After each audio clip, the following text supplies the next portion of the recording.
In this video, we're going to go over the installation of a Clayton drop-in motor for our random orbital sanders. There's a couple different tools you're going to need for this operation.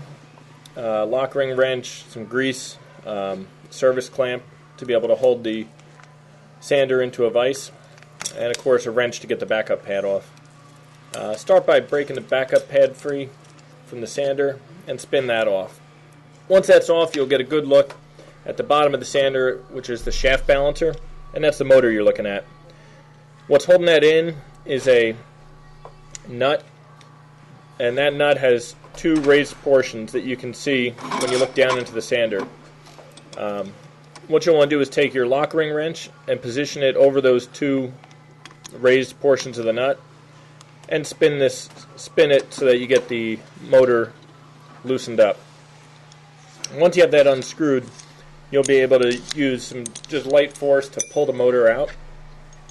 And then once it's out, you'll be able to look down into the sander housing and see a round hole down at the bottom, and that's where the new motor is going to seat itself.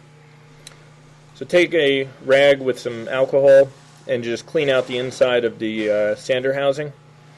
You want to make sure you don't have any debris or anything that could screw up the new motor. Take your new drop-in motor and locate the roll pin at the top of the motor. Take a little bit of grease onto your finger and just smear it lightly around the inside of the sander housing, and this will help the motor drop in smoothly. Now, as you put the motor in, you're going to need to line up this roll pin with that hole that we identified in the housing previously. And it'll take a few times to get this right. Once you get the hang of it, it gets a lot easier. Once you have it in position, take the lock ring wrench and thread the nut back down until it's snug. And you'll know it's in the right position when it's snug and the top of the shaft balancer is flush with the bottom of the housing.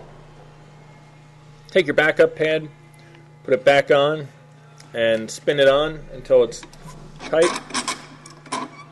Then just release the sander, and you're good to go.